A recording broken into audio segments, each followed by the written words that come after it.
Hi, welcome to this week's edition of the Blues Rock. Again, John, Dave, and myself. Going to look back over Leinster's disappointing loss against the Bulls at the weekend, Ulster's loss against the Stormers.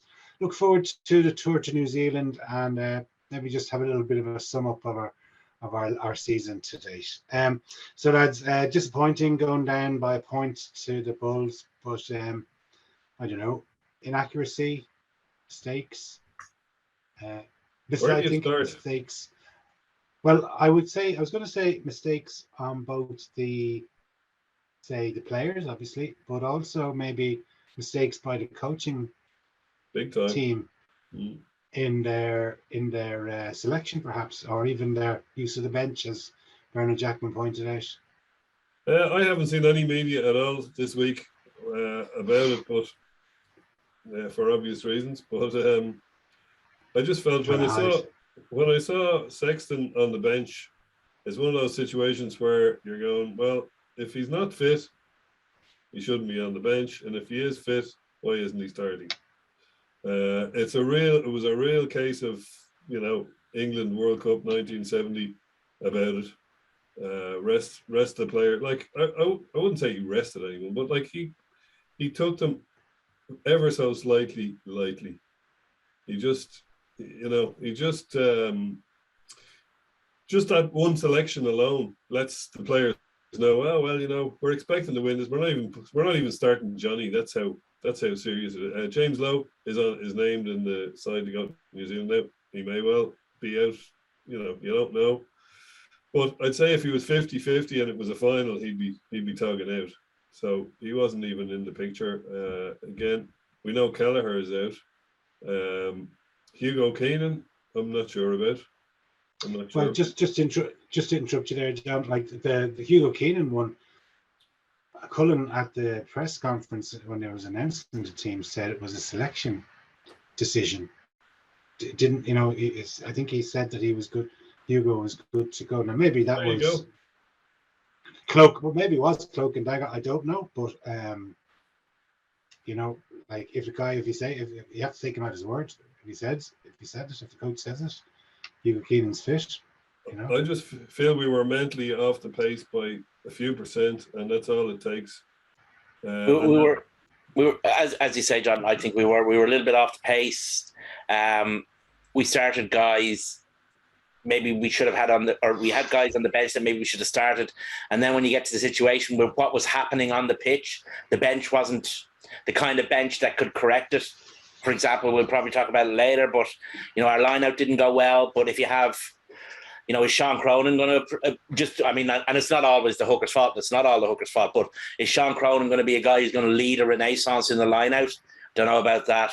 And then the other side of it is the Blue Bulls. I think people are forgetting about that. I mean, I think people kind of looked at the early season form of the South African teams and thought, well, that's how they're going to be. And of course, that's not how they're going to be. Blue Bulls have won as many Super Rugbies as we have European Cups. They're a serious team. So, and they were really up for it. I mean, I happened to bump into one or two of their committee men before the match.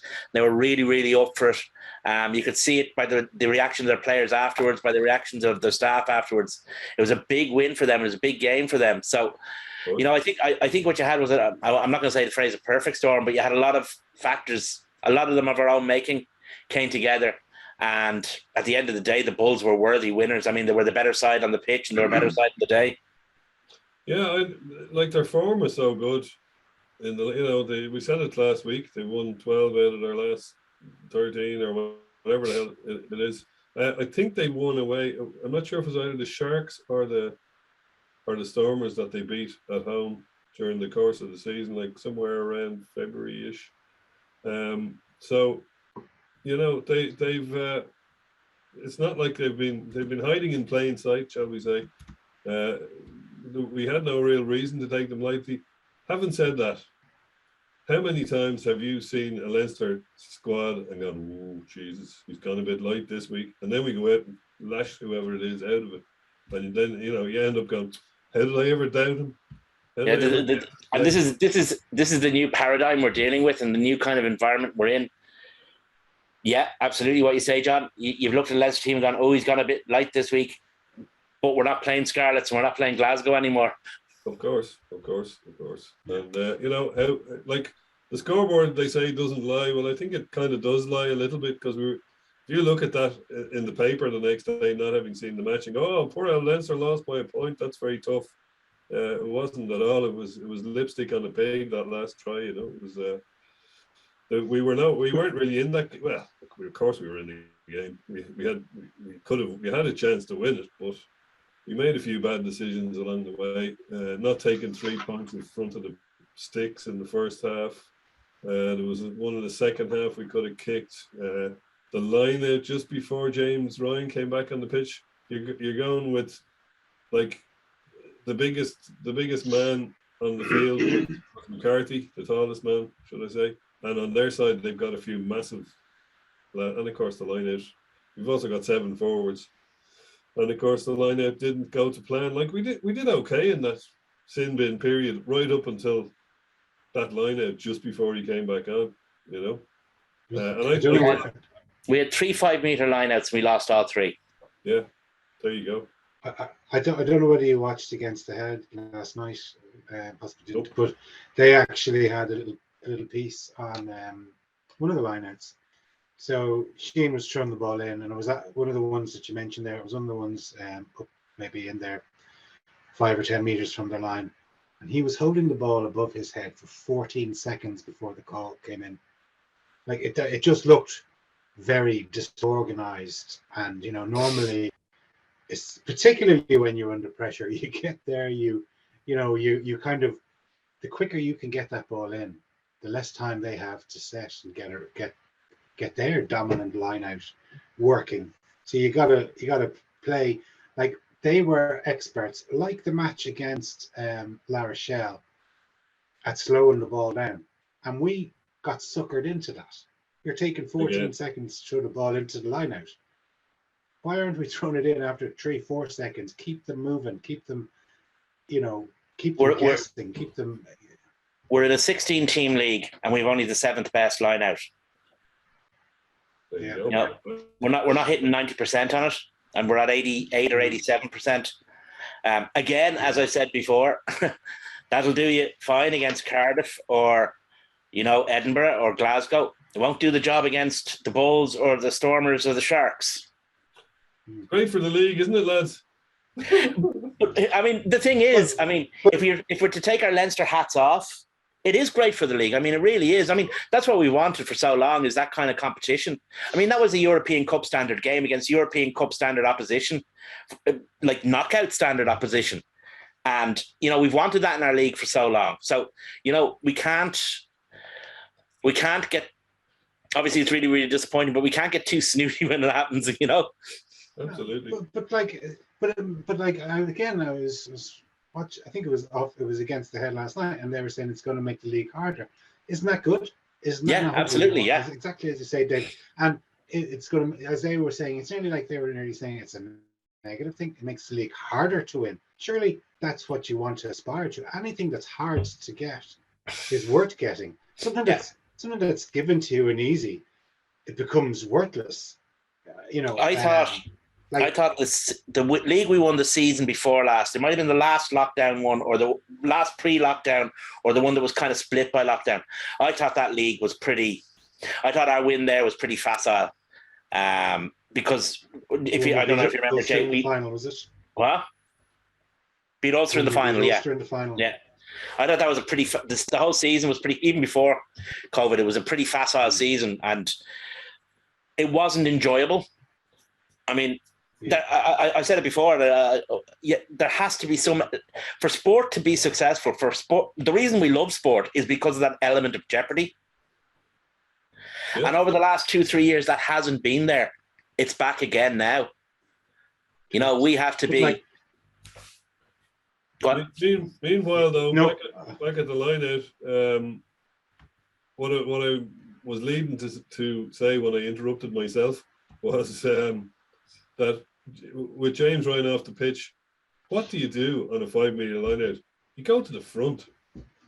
You go to the front all day long, and even if you're telegraphing it, you're going to the front, because what's the point in taking any slight risk? even do a dodgy one, you know, a little flick to the front player in the line out, you know, something to get the bloody ball, just to get possession. Once you've possession, you've a hope. But thrown to the tail in a 5 meter line out where you're missing James Ryan, and he's the only player over 6'6" on your team or on the bench. Well, I think to a certain extent, I think that they got us to blink first, because I think they, in certain occasions like that one, John, they loaded the front of the line out and took a bet on Sheehan's technique, and they won that bet. Well, like I said, go for a dodgy one where you just literally throw it at chest height into a, you know, into the loose head prop. Yeah. You have to be clever. Do something. Yeah, and that's one thing that we did see with the South African teams was they're clever. You saw the Bulls when they scored the try under the posts against us, that lovely little reverse pass when they took a tap penalty. You know, kind of we were caught napping. We didn't know where the ball was, and similarly.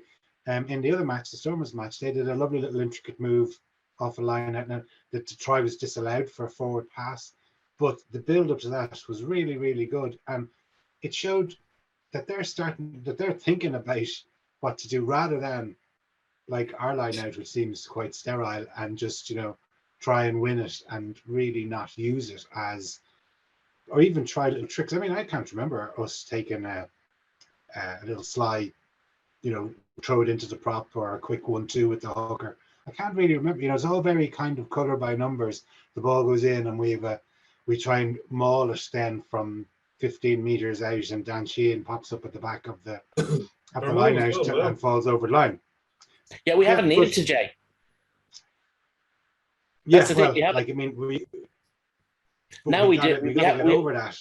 Yeah, we have to get that quiver. We have to get that arrow into our quiver, and I'm certain, like Theo and Stuart and all the coaches, including our new backs coach that we discuss later. I'm sure that they will spend the summer working that out.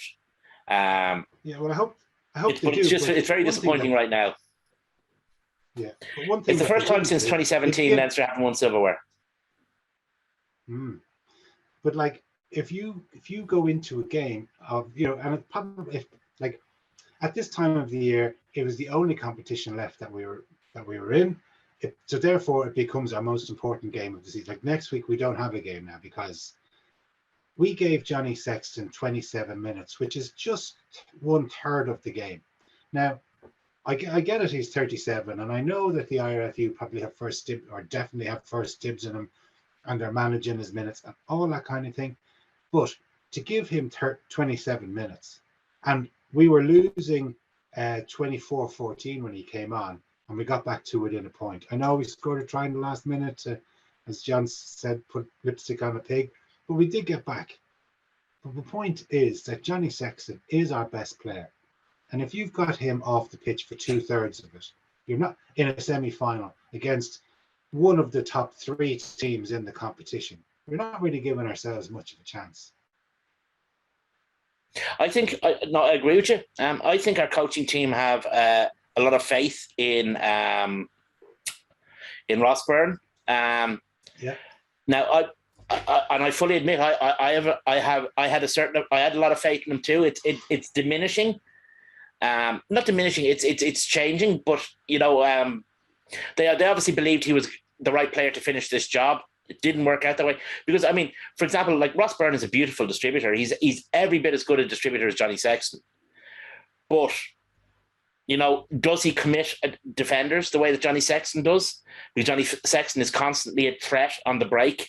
I don't think Ross Byrne is. I think teams know that. But, you know, the coaches took a choice. I mean, he started big games for us before and he's come through. Yeah, but I still think he struggles when he's on the back foot and his pack is beaten. He's very slow because he's not a small guy, right? But he's very slow to use his size. He doesn't as you say, he doesn't play flat, and he doesn't, you know, use his physical attributes. He doesn't tackle with his face as John says. Definitely not. No. Yeah, so like obviously terribly disappointing way to finish the season. But if you were looking as a from an outside in and you didn't see the match, I just went through the statistics. Like we actually, I know statistics and damn lies, but like we had 11 to their 3 offloads. We had 20 versus 14 defenders beaten, 8 versus 4 clean breaks. We ran for 456 meters compared to their 287. We scored 4 tries to their 3.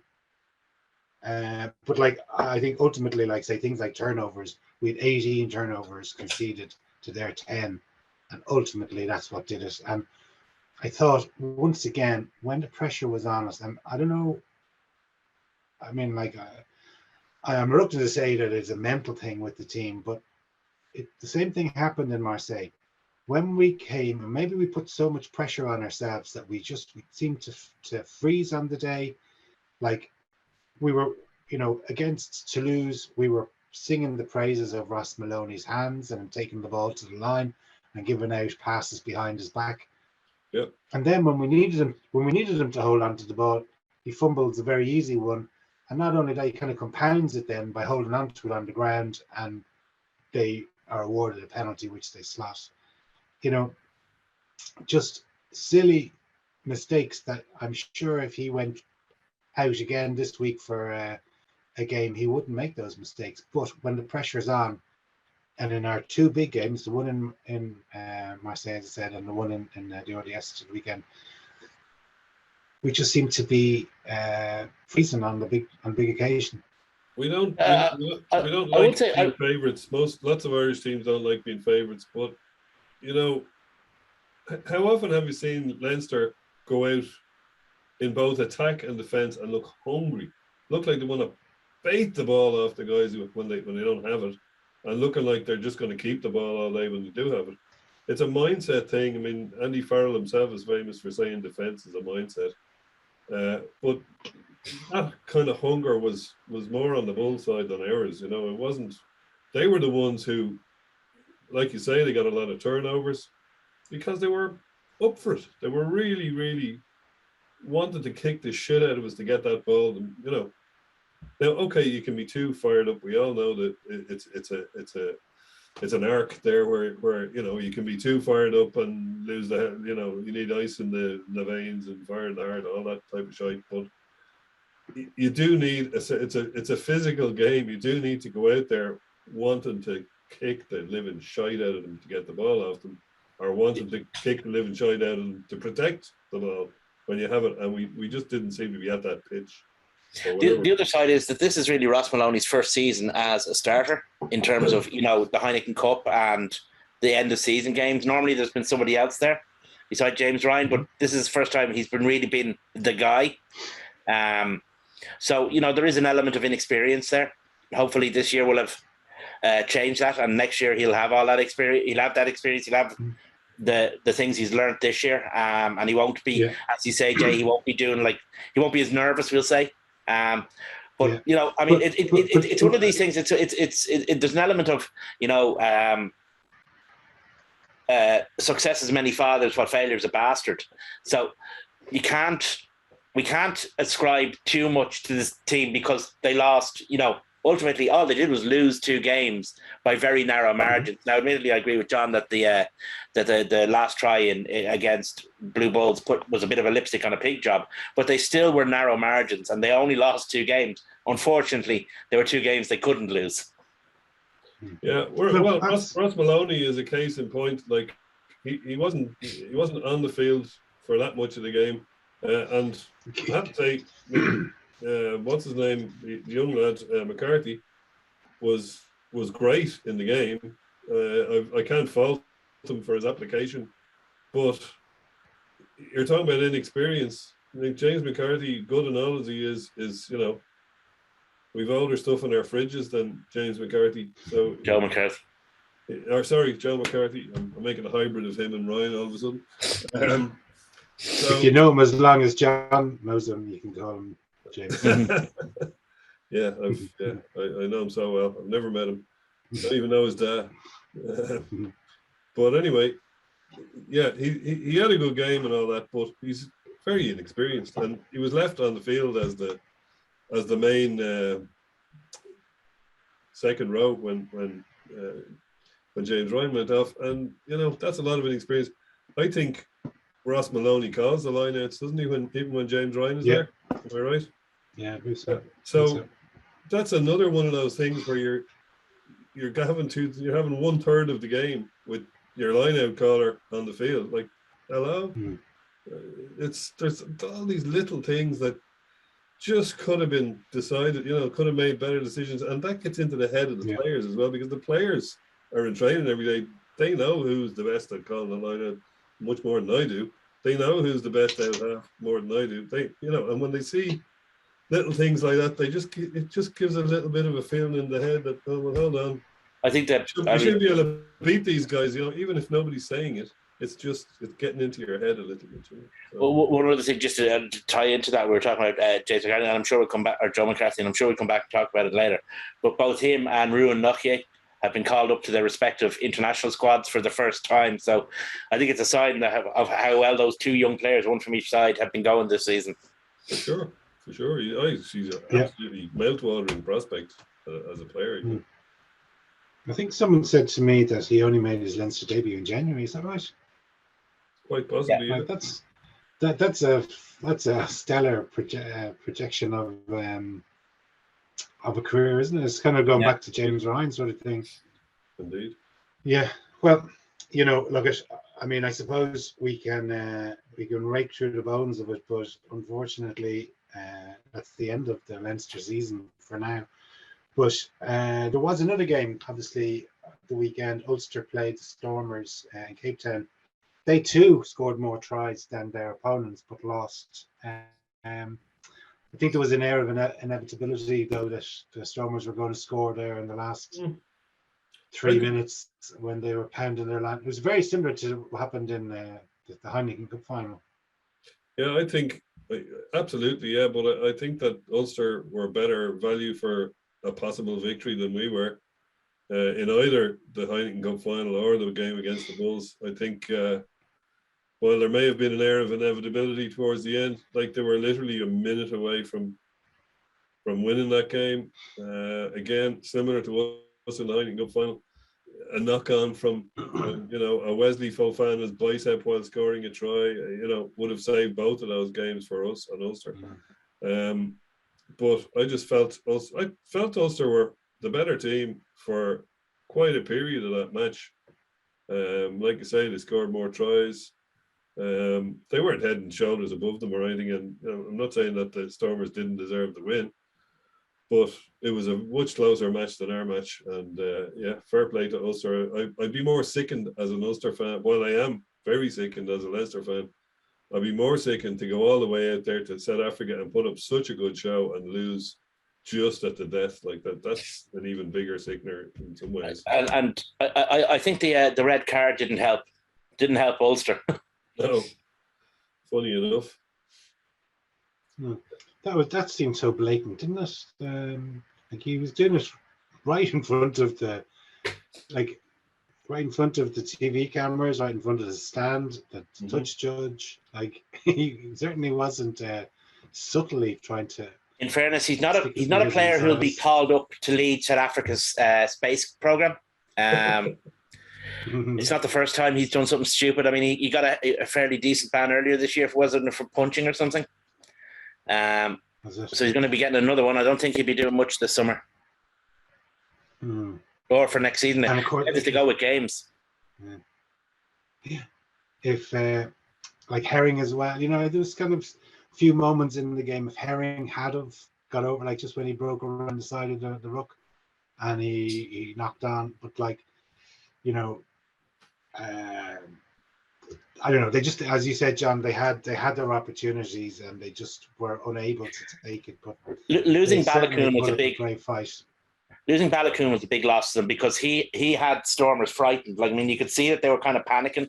Yeah. Whenever the ball kind of went near him, he was something they were really, really worried about. And he was also using him quite cleverly. They were using him as a decoy to take in 3 Stormers players because they were so frightened of him. And it was leaving room for Hume and it was leaving room for Stuart Moore.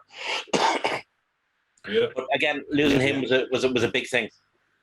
Yeah, Ulster looked very dangerous in the backs when they got the ball out. They could have won the game by just that kind of sheer trickery alone in their back line, and even Stuart McCluskey, Dave's mate, couldn't put a damper on that. No, but I mean, you look at Ulster over the last 10 years. The problem is with Ulster has never been in double digits. True. No, they've always they been produce an awful lot of very good backs. Always been able to breed backs. God love them, or God bless them, should I say? Yeah. Anyway, so we find ourselves with an all South African final. Who'd have thunk that at the beginning of the season when they were getting hammered by Connacht, and who'd have thought that they would that the final would be in South Africa? But I kind of did. it is good for the competition, as we've all been saying. Just hope they don't come in and dominate the bloody thing for 5 years now. Well, that's. I mean, we think we're something, like as Leinster fans and Leinster team. We think we're a good team. We think we're a good club. It's up to us to raise our bar to meet that. Because that's what, as Jay said earlier, that's what we've been talking about for the last 10 years. We want this. We need this. Now we have it. It's how we go and make use of it. Yeah, for sure. Yeah, and look, we compete with the French clubs in the Europe, the big English clubs, the big French clubs in the European Cup. We find it difficult to win in France for sure, but like all French teams, they defend their home patch pretty ferociously, and like that's what we're going to have to do when we play the South African teams. I just hope that they come up with some sort of format that we might get to play all four of the teams, or I just think I'd so much rather see us playing all four of those South African teams than to see us playing the Dragons and Llanelli. Well, we do. We play all four. The difference in the standards.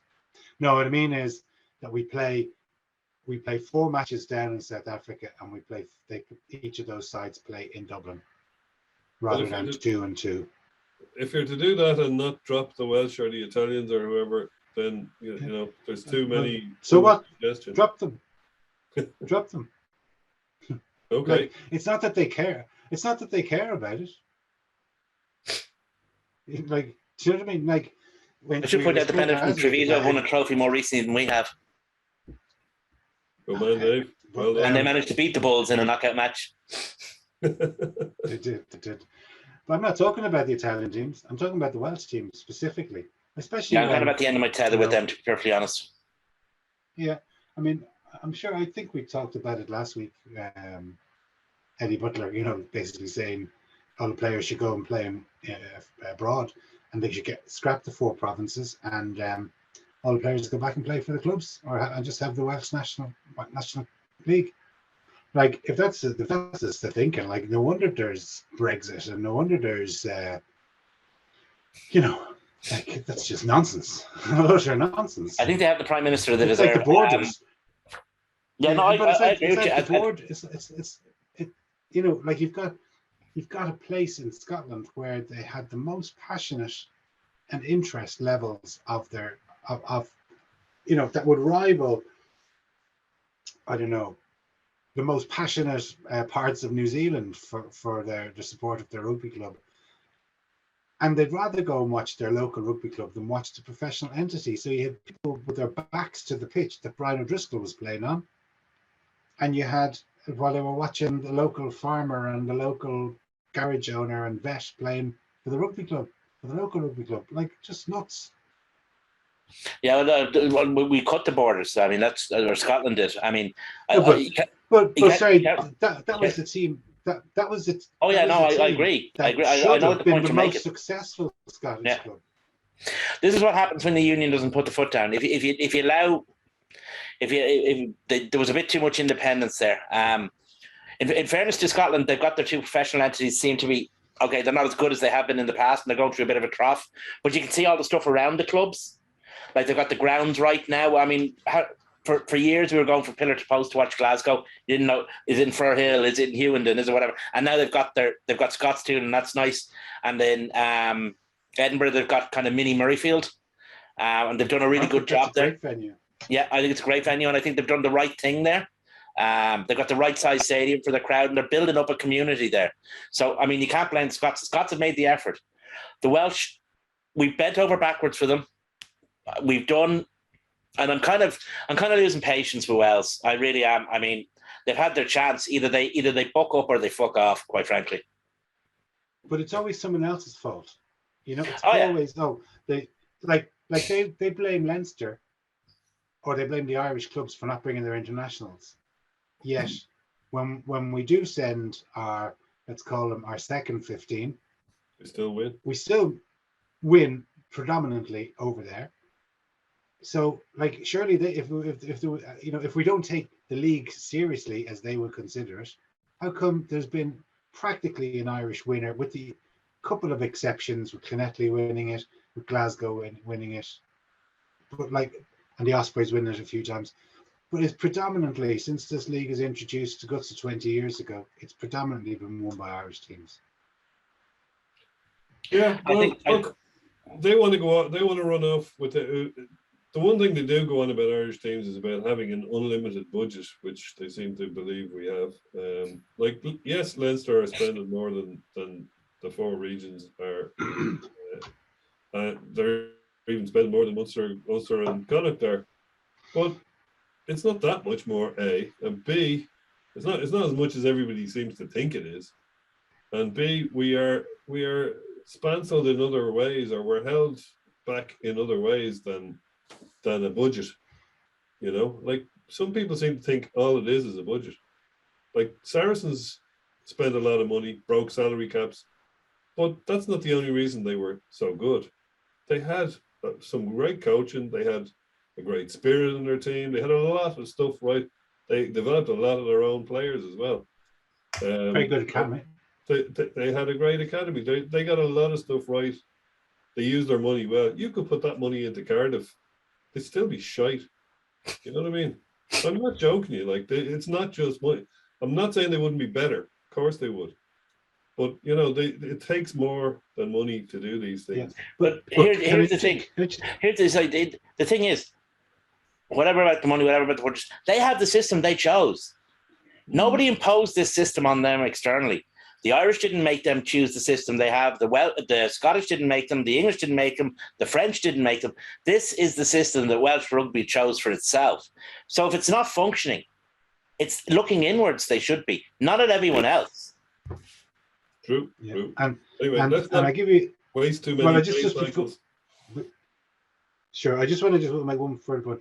You just draw a comparison between Clonetly. We were talking just before we started about the great Phil Bennett who died, and he said his greatest achievement and greatest memory in rugby was playing for Clonetly when they beat the All Blacks in '71.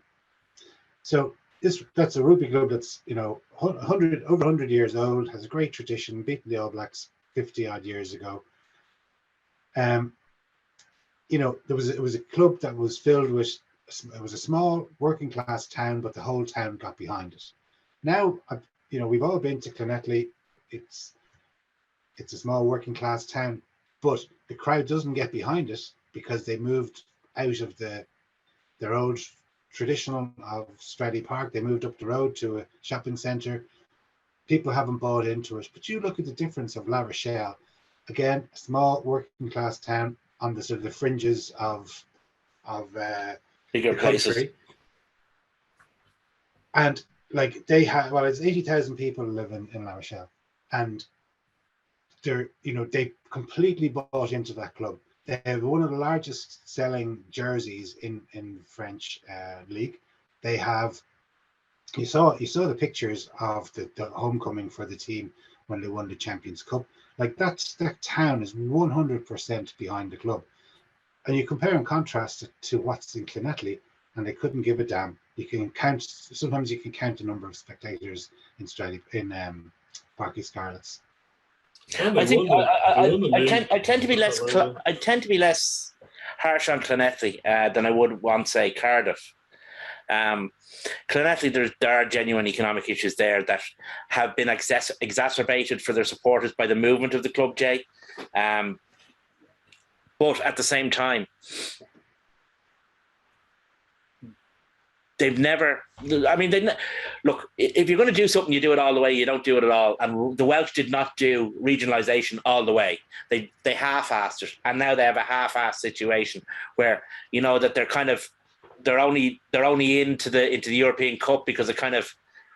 They've been given a token entry. That's not going to last for long because, I mean, it's up for renewal, I think, this year, that kind of deal, isn't it? And I can't see... It's the last season, obviously. Yeah, I can't... and it has to be discussed again. I can't see the Scots wanting to be in a situation where they were this year, where Glasgow had qualified by right, but didn't get to go into the competition. A team that's worse than them did. So that's... You've got that kind of situation. And I mean, the Welsh often talk about, we go in, an Anglo-Welsh league would be great. And the thing is, the English do not want the Welsh. The Welsh bring absolutely nothing to the table. But at this stage, I'd be glad to see them go, join the English league, fall downwards through the divisions and eventually combust because I'm sick of them.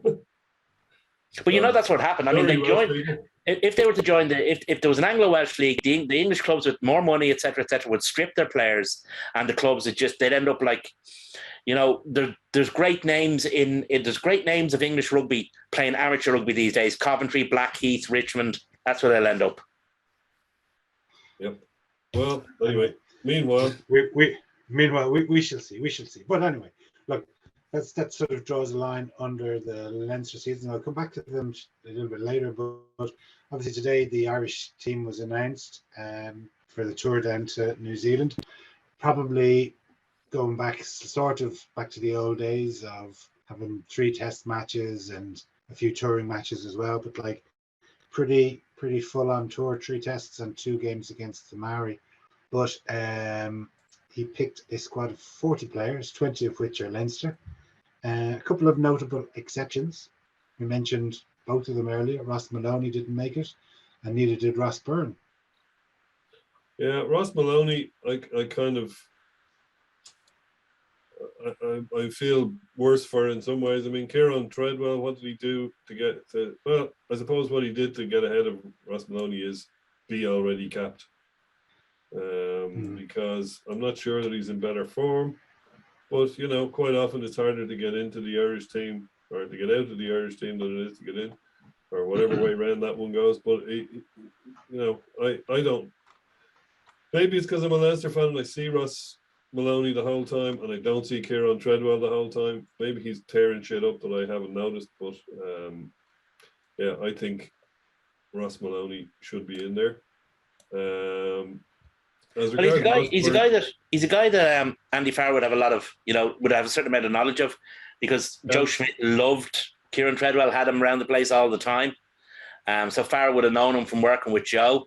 I mean, Treadwell played if you remember our first win in Australia there a couple of years ago, Treadwell was in the team those days. So he's a guy that international coaches love. Provincial coach, not so much. He hasn't really been playing all that much for Ulster, but Andy Farrell obviously likes him. Joe Schmidt liked him before that. So the two I think, I mean, the two names that struck me as been absent were, as you say, Ross Byrne and Nathan Doak. Now I can understand Nathan Doak because there's 3 scrum halves, and what's the point in bringing along a guy who's not going to get a whole lot of action?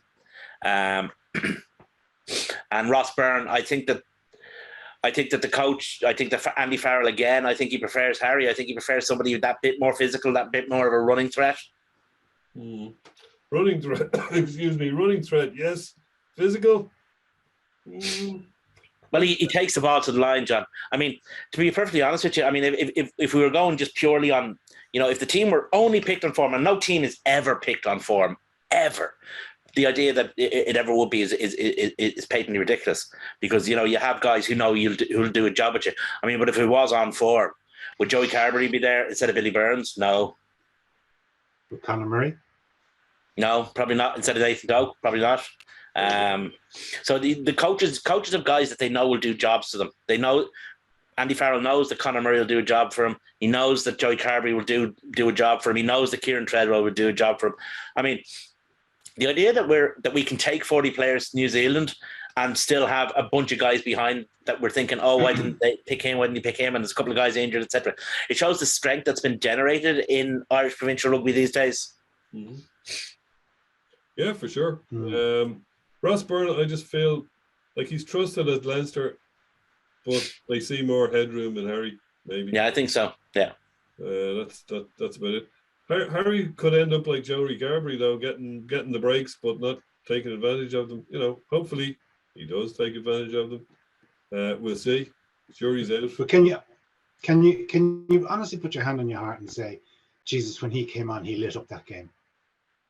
I honestly can't remember him doing that in any game I've seen him play. Harry. Like, go, oh well, this is what everyone's talking about. I want it to happen, but I really haven't ever seen it. I've seen him do things in patches, but never kind of grab a game by the scruff of the neck, and that's what you kind of want your out half to do. He did have one where he scored an awful lot of points with the boot, and I think he might have even thrown in a try or two, but it was again somebody mediocre. Yeah. So let's cast our mind back 12 or 13 years ago. Johnny Sexton had been around for a while, but when he came on in that Heineken Cup semi-final, he did the job. When he played in that final, he did the job. His first cap against Fiji, he did the job. I remember him then a few years later when we went to Saracens playing in Wembley. God, he was magnificent that day. He scored all the points. Now, I know he was a bit older and more established. But he was a bit older and more established than. In fairness, he was a little bit older, and I will say that maybe Ross or maybe Harry just, and I'm not saying that I don't know if he's going to do it or not, but maybe he just hasn't had that one perfect game that Johnny did, and suddenly everything else just fell away. Yeah, but let's face it, he is the third choice out half. He only gets to play if either his brother or Johnny are rested, and Jason, stop talking now in case the IRFU are listening. We said that before about somebody else. Look what happened. Well, look, I know. But the fact is that Johnny Sexton is whatever age he is. He's 36 next month, is it? No, he's 37 next month, I think. Yeah, he's 36 now. So he's still the best out half in Ireland by a distance. And there is still no clear water between Joey Carberry, Ross Byrne, Harry Byrne, Billy Burns. There's a lot of Burns in there. Jack Carty. And Jack Carty. There isn't a clear one of all those players that you say, oh, well, obviously it's going to be him. There isn't, I mean, Joey Carberry has had all the breaks, possibly as a reward for going to Munster when they wanted him to. I don't know, but he has. If he's fit, he's playing. Now, they've tried the other guys, but usually when Carberry wasn't fit, or usually when Johnny was rested or injured, behind Carberry. So he's had the backing of the coaches for a number of years now, 3 or 4 anyway. And is he head and shoulders above the rest? No, he's not. I mean, I'm not saying he's rubbish. He's a very good player. But he's not ripping the shirt off Johnny Sexton's back, even as a 37-year-old. He's not, and somebody should be. Somebody should be. Ronald O'Gara was somebody who was not going to yield that shirt to anybody. You'd nearly have to feckin' burn his house down to get that shirt off. Johnny Sexton was in there. With the matches. John, ultimately though, a coach's career is built on his win and loss ratio, right? So I guarantee you, they don't give, particularly a national coach, don't give a fiddlers about reputation. All they're only interested in is, can this guy do a job for me? And if whoever it is are unable to perform on the day on a continuing basis, they give them 3 or 4 goes or 5 goes. But at some point, they're going to pull the plug and say, sorry, this guy is not for me, because now my boss is putting pressure on me to say, you better win your next game or else it could be curtains for you, right? And they don't want that. So, Joey doesn't have unlimited time there. Of course not. He's got to perform as well. But The other thing, like, the other thing is though, Jay, if you're Andy Farrell and you're looking past Johnny and you say, okay, well, Joey hasn't done it for me. Who am I going to go for? Billy Byrne. Well, has he done it for me? Or Ross Byrne? Has he done it for me? So, I mean, we're like you were talking earlier about Johnny Sexton ripping the jersey off Rodgers' back, right? You've got 3 or 4 out halves who are behind him, behind Johnny, and they're not ripping the jersey off his back. They're like this, going like this, like kids fighting. They're not going out there and grabbing it and grabbing the moment and like Jason says, guy going out and grabbing that perfect moment like Johnny did in the semi-final. They've had opportunities and they haven't done it, and that's the worry. Now, maybe it's just it hasn't happened for them yet, and it'll happen for one of them. I don't know, but it's beginning to get a little bit worrying because you look at the next level of guys, like say, for example, Ben Healy, who looks like a talented player. But here's the thing: he's kind of in a morass of chaos at the moment with Munster. So he's not getting the opportunities, because Joey Carberry is there. He's been relatively resilient for a while now, which hasn't always been the case. And also, Munster are a little bit shambolic-y. So it's not the best way to bring a young player through. There have been occasions where he's looked like, oh yeah, he could be the guy. He hits those long spiral clearances and whatever, and you think, oh yeah, this is a player. But then he does, equally stupid things, and you think, maybe not. So and this is the generation behind the current incumbents, squad incumbents. So it's beginning to look a little bit worrying at that half. It is, previously, like if you look at the other handovers, like O'Gara and Humphreys, for example, like they were 2 contenders that were head above and shoulders above other options. Your Paddy was, your Jeremy Staunton, or whoever was around at the time. Now we've got a chasing bunch, like I said, who are none of whom are putting their, it's not like, in some ways it's great to have a lot of players as an option. In some ways you're going, oh well, look, we're developing all these players now, isn't it great? But in other ways it's great to have a clear successor who look like they're going to have a chance of pulling the jersey off like we were all as Leinster fans in the 2011 World Cup saying, what's Rog getting starts for? Like, what's this about? And fair play to Rog, he was like, he's not picking the team, A, and B, he was still performing. He was still performing. Just when he retired on telly. Week.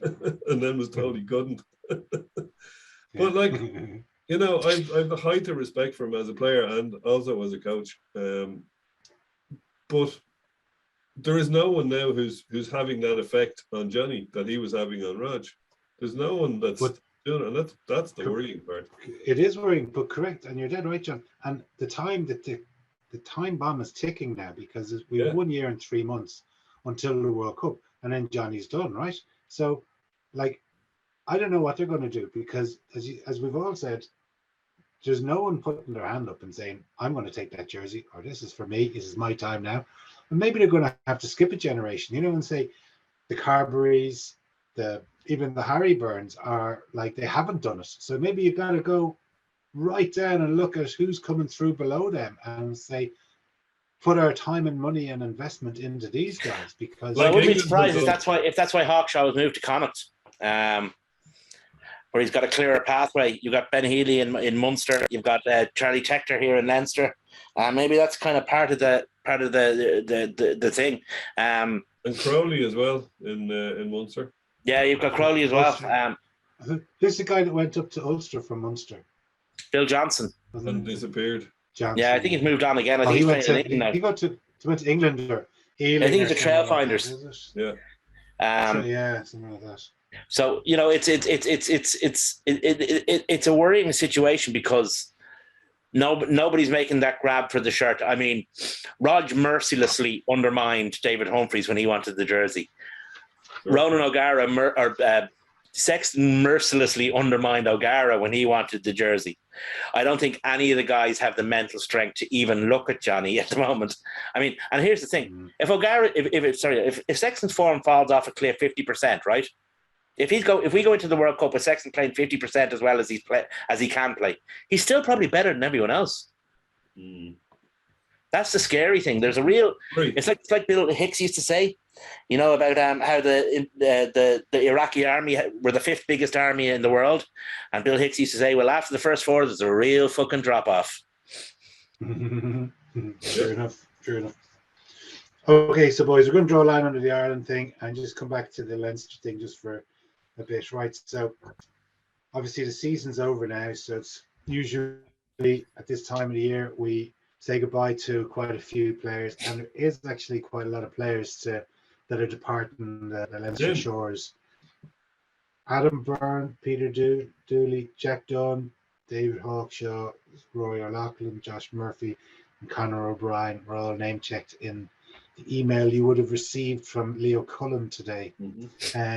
He also mentioned Devin Toner, Sean Cronin, and Dan Levy. We kind of spoke about all those lads that are leaving previously, but we can't not talk about the 3 lads that are retiring. Dan Levy, obviously very unlucky with his injury, but all of them were contributors to Leinster's success, Heineken Cups, leagues, and of course Ireland's Grand Slams. Toner, 72 Ireland caps and 280 Leinster appearances, and Cronin, 72 Ireland caps and 206 Leinster appearances. Like real stalwarts for the team, and hopefully they'll go on and have successful careers outside of rugby. So some players always have Indian signs on other players. No matter how good you are, you're going to play badly against this other guy because he's just got the Indian sign on you. The Gray brothers are delighted to see the back of Devin Toner, I'd say. I'd say he always reserved his best, or seemed to reserve his best performances when he came up against the Gray brothers, or one or either of them. For sure. He was a great player. He was a very good player for Leinster. I mean, people looked at him and thought he was ungainly and unlikely looking and didn't look like a professional rugby player. I remember at one point somebody suggested he needed to put on more weight. He was already the heaviest professional player in Ireland at the time. And this is when he was still in that beanpole phase. But he turned into a really good player. He learned how to use his attributes. Good footballer, actually. Good hands. Knew how to make a break, and knew how to hold a ball, and knew how to make a pass. I remember making a lovely offload for when we played Bath in the Aviva. Probably go back, 2011, maybe something like that. It gave a lovely pass. I always reference when we did back-to-backs against Exeter. I always reference his defence on the line in Exeter was just up and at him every time, and he's. Like, for the only thing he didn't have was pace. He had everything else. He had hands. He was putting the line out. He became a good scrummager, and like being 6'11" is a massive downside in the scrum. Trying to get trying to get a partner to match up with you, and B, trying to put the power down when you're that long is it's great in the line out, and it's a loss in the scrum. But he managed to become a very good scrummager. He could play tight or loose head. Lock, and he had everything except no pace.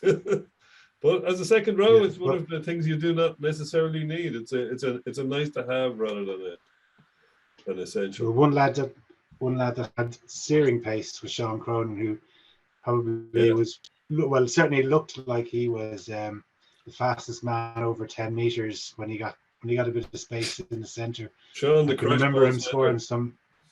I'm gonna say I remember. I'd say I can remember where both of you first saw him play. Jason, where did you first see Sean Cronin play? I saw him play in an AIL League final in Lansdowne. That's exactly what I was going to say. Yeah. And he scored a try up the wing, and I remember, I think I was at you, Dave, I can't remember, and I remember thinking, who the hell is this red-headed fella? Like, he's sensational. And then when he came to us, I was like, that's the same guy he was, Yeah, no, he's been. That's exactly it. I remember that game. I remember watching it. Indeed, insane. I mean, it was one of those games where, like, all the buzz the next day on Monday and Tuesday was all about this guy, this hooker playing for Gary Owen. It was a bit like Joey Carberry for Clontarf that time. The way that all of a sudden all the buzz in Irish rugby was about this guy, and he's been a great servant to Leinster. He really has. He's won a lot of trophies and deserved every single one of them. He's a couple of seasons with Connacht and an odd cap or two in Munster when he was playing there. So if you add all those up, he's probably up with Toner in terms of Total caps. 350 professional caps. Yeah. Toner's over 350. I'd say he must be too. You just called out, what was it, 72 and 206. If you put a couple of Cronin, seasons of Connacht and the odd Munster cap in there, and you're not far off 350. I'd say. I'd say so. Yeah, I mean, and now he can spend his retirement introducing his banjo to a cow's arse. No, he did have that one fatal flaw that stopped him being, a genuinely world-class player, because he was really good at everything else.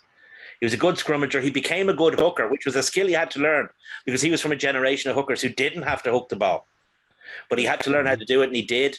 He was a very good. Obviously, we know all about his pace and his hands and all that. He was a good tackler, and he was a genuine all-round player, except for that one minor flaw.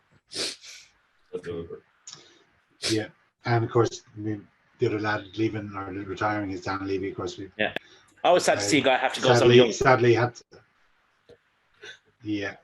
But I'm delighted for him that he managed to make it back and pull on the blue jersey again a few more times after suffering that terrible injury against Ulster in that quarter-final, wasn't it? Yeah. A few other guys leaving. I'm also noticed now there's a few coaches leaving. Contepomi and Leamy are going.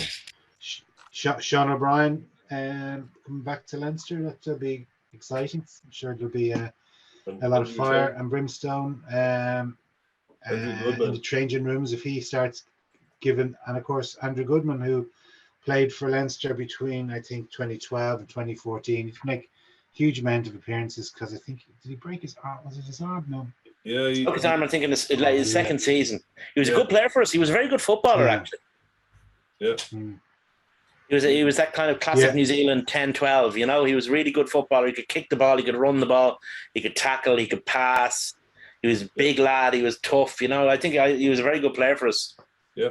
Well, he was, what I often say about coaches, he wasn't an outstandingly naturally talented player, so he had to learn all those things. Yeah. He had to work hard at all those things. And I'm not saying that he had no natural talent, far from it, but when you have to work that little bit harder for those, you learn all the things that you need to get that little extra few percent out of your game. And I think that might make you a better coach. Obviously, I think it's probably a valid point. I think it probably goes for Sean as well, because he came out of the club system where he didn't have the intensive coaching that his peers who'd been through the school system had. So whatever about the talent, he had to get the application, he had to get the technique. So that's something he had to work out for himself as well. So, and he's always been a coach. Sean started coaching. He coached his first Provincial Towns Cup final when he was 19. So he's been at it a long time. He's been pretty good. Yeah. And Goodman seems to have built up a tidy little CV for himself. As you kind of say, he was more of a journeyman player, but he certainly, he kind of came up through the ranks of Tasman, and then he got made head coach there, and then he moved on to the Crusaders. It must be pretty good, if he's coaching at that level there. Well, he's the backs coach on for the Super Rugby. He's coach, obviously backs coach for Crusaders Super Rugby final on Saturday, so he knows what he's doing. Sure. Yeah. So hopefully he'll work out. Before we go, lads, it's kind of a bit of a tradition that we have a few official Blues Talk awards. So I'm just going to ask you to give your nominations and just basically talk about who you think should be our player of the year. That's an interesting question, Jay. Bringing that one on me. Who would I pick as our player of the season? Well, Ross Maloney's certainly in there, and Joe McCarthy for breakthrough player of the season. Absolutely. There's so many who played well. Sexton at this stage of his life, still playing, like a train, is pretty fucking impressive. Jimmy O'Brien had a very good season. Jimmy O'Brien had a good season. Lowe had a good season. There's so many. I'd have to give it to Van der Fleer. I just think he's been off the charts this year. Hard to argue against the European Player of the Year. Yeah, I know there was a big elephant in the room that you seem to be avoiding. Yeah. Yeah, I'd go with Van der Fleer as Player of the Year. Yeah, I think so. Gibson Park as well is a factor. Had a great season. Yeah, Had a good season. Yeah. I mean, it's very hard to find a guy who had a bad season, apart from maybe for injury reasons or whatever. So, yeah, I just to be different, I'll go Gibson Park's Player of the Year, and as Young Player of the Year, I will go with Tommy O'Brien. Tommy O'Brien, right. Yeah, pretty good. And I've got just one other one: unsung hero. Ross Maloney. Yeah, for sure. Ross Maloney, unsung good hero. call. There's guys as well. I mean, guys like James Tracy put in a really good stint for us this year. During times when all the fancy lads were away, he was still there putting in the stint. So you got to give him a bit of credit as well. There's lots of fellas who've taken that role. In fairness, Tracy is our senior hooker now that Cronin's retired. I think. He's the eldest. The elder lemon. It seems like he's about 12. It seems like he was playing schools rugby a couple of years ago, but hey, I think that's a factor of our age rather than our age, and the fact that there's 2 years missing. Yeah, that's true as well. But yeah, Van der Fleer, how do you argue against him? I can't. So overall Player of the Year, you can't. If he's better than every other player in Europe, then he has to be better than every other player in Leinster. Simple as. Yeah, there you go. Very good, lads. Thanks very much. Thanks very much for watching. If you are following us Facebook or Twitter, please give us a like. Sorry, just to interrupt there. Keep an eye on Facebook or Twitter, because we'll probably do something around the tests one way or another. So keep an eye out, and we'll for times and back places and back channels, etc. Exactly. All right. Thanks a million, and thanks very much for watching for the last few weeks. Cheers.